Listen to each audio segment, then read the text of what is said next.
guys, and welcome to this new episode, The Unexplainable.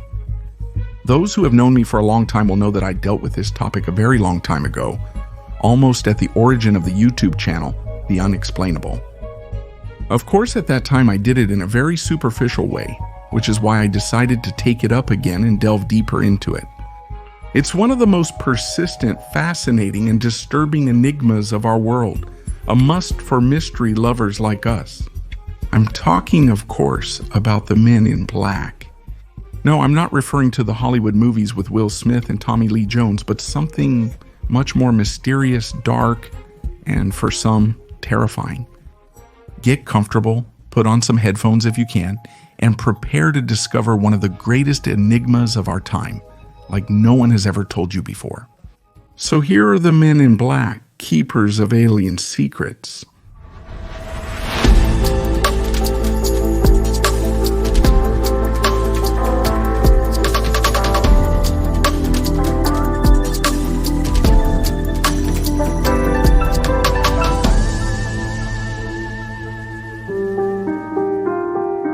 At the origin of the myth, the Men in Black, or MIB-Man in Black, are an iconic figure in modern unidentified flying object mythology.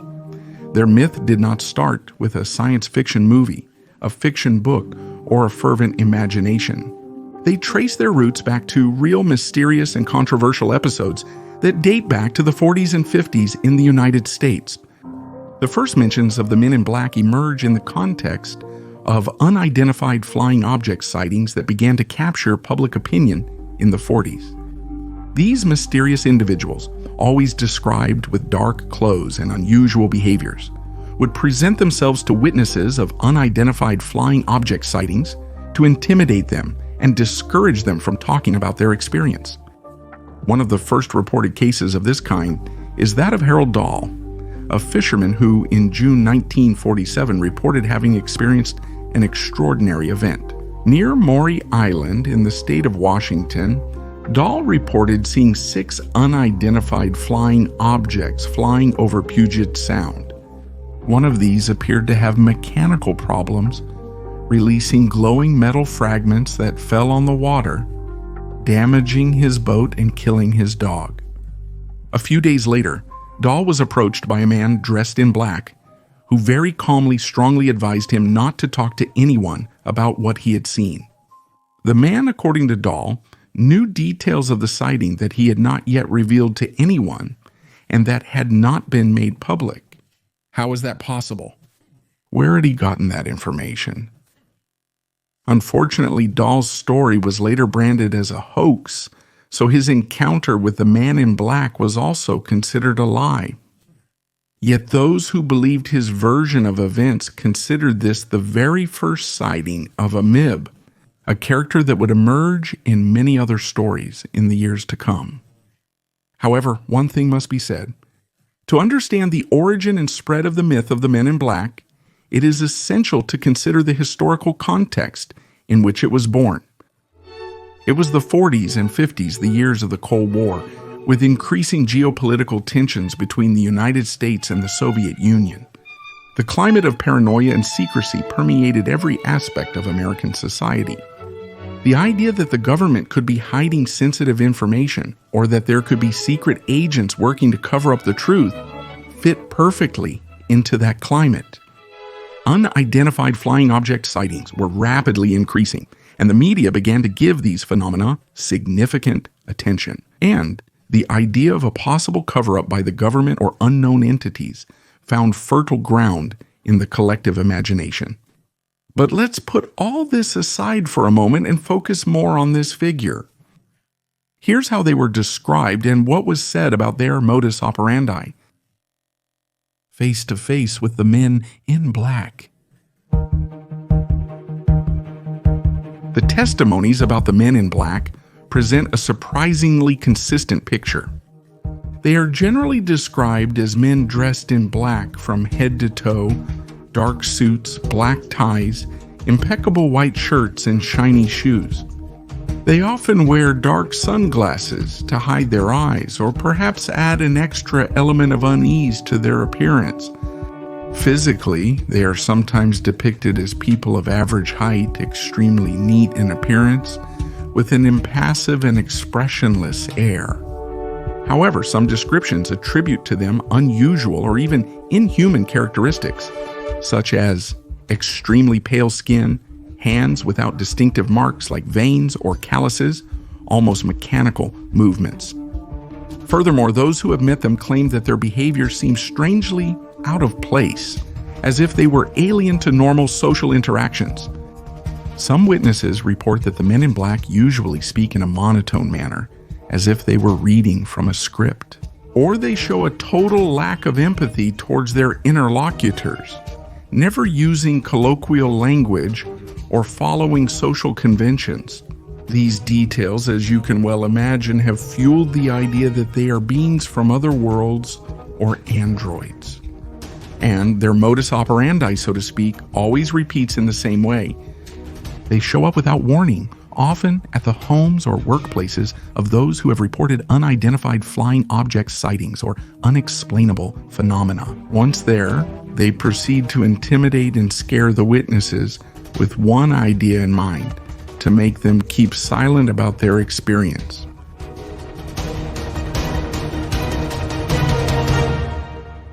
Their visits almost always start with seemingly innocent questions, but soon turn into full-blown interrogations.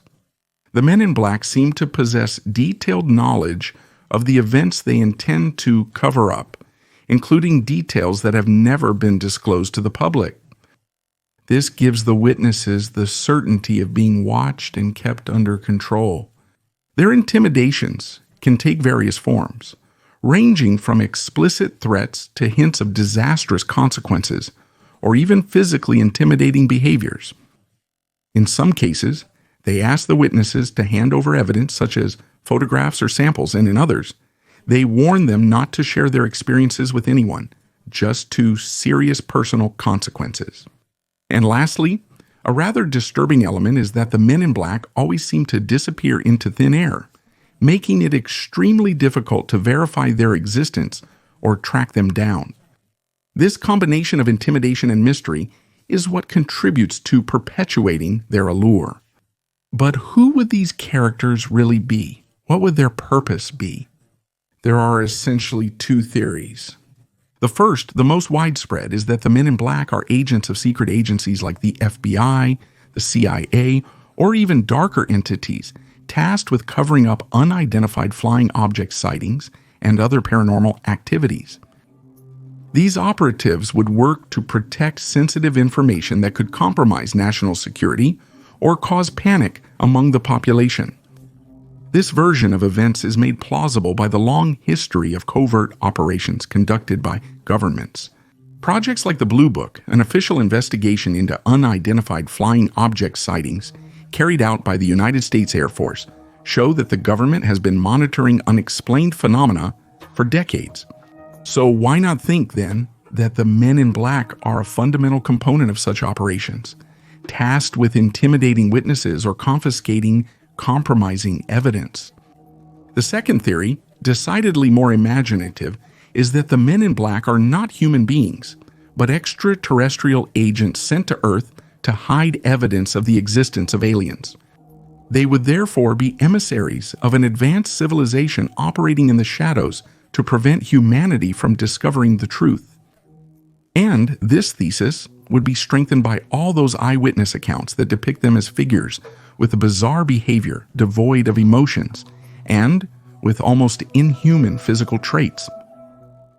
Okay, so far we've talked about them almost like legendary figures, from creepypasta to understand each other. However, everything becomes even more disturbing when we give the floor to the alleged witnesses who will have to deal with them. Here are some of the most famous stories.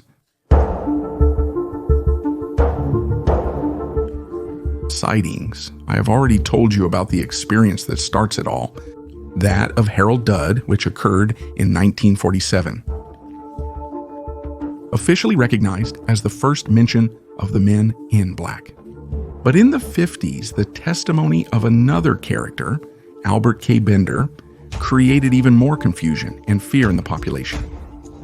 Bender was an American ufologist. In 1952, he founded the International Flying Saucer Bureau, one of the first organizations dedicated to the study of UFOs. The organization had great initial success, attracting enthusiastic researchers from around the world. However, in 1953, Bender suddenly closed it, leaving its members perplexed and full of questions. At first, Bender did not want to provide explanations. He was extremely reluctant to reveal why he made such a sudden and seemingly unjustified choice. Until, under pressure, he made a shocking revelation. He claimed to have been visited by 3 mysterious men in black who threatened him to immediately stop his investigations into UFOs. These individuals, according to him, were not only intimidating, but possessed a disturbing and supernatural aura. Bender described a feeling of intense terror when they showed up at his doorstep, a physical discomfort and a sort of mental manipulation that immediately drove him to obey their demands. In his heart, he was perfectly aware that if he did not follow the instructions received, he and his family would face terrible consequences. In 1962, he published a book titled Flying Saucers and the Free Man, in which he delved deeper into his experience, asserting with complete certainty that the men in black were alien entities who would do anything to keep the secret about UFOs. And it was his account that solidified the archetype of the men in black as threatening and paranormal figures. In 1967, it was Robert Richardson's turn, who claimed to have had a close encounter with an unidentified flying object in Toledo, Ohio. After collecting a piece of metal that he believed came from the flying object, Richardson said he was visited by 2 men dressed in black. These individuals allegedly asked him to hand over the fragment, threatening him when he stated he no longer had it in his possession. The physical and verbal intimidation by the 2 men in black was so frightening that he eventually gave in to their demands. He also had the distinct feeling that, had he not done so, he could have suffered terrible consequences.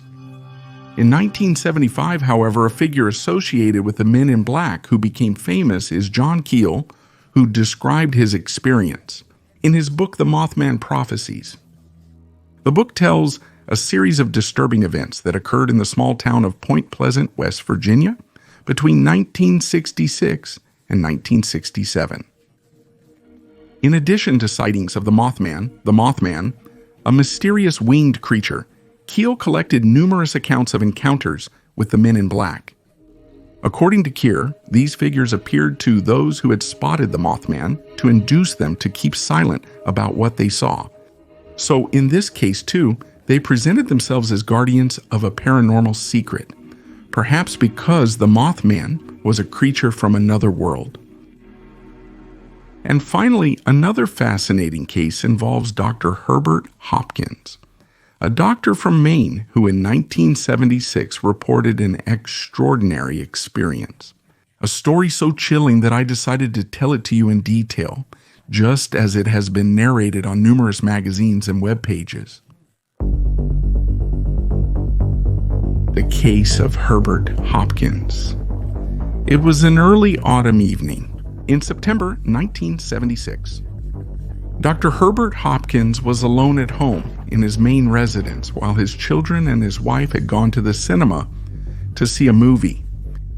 Everything was quiet and nothing suggested that he would soon live one of the most disturbing experiences of his life. Shortly after being left alone by his family, he received a phone call from a man who claimed to belong to a regional, unidentified flying object investigation group. The man reiterated that he was interested in the Stevens case, a United States Army sergeant who had recently reported an unidentified flying object sighting in his town, and that Hopkins had followed since its initial testimonies. What the mysterious character asked for was just to meet with him at his house to discuss it in person. Although the request seemed unusual, Hopkins accepted.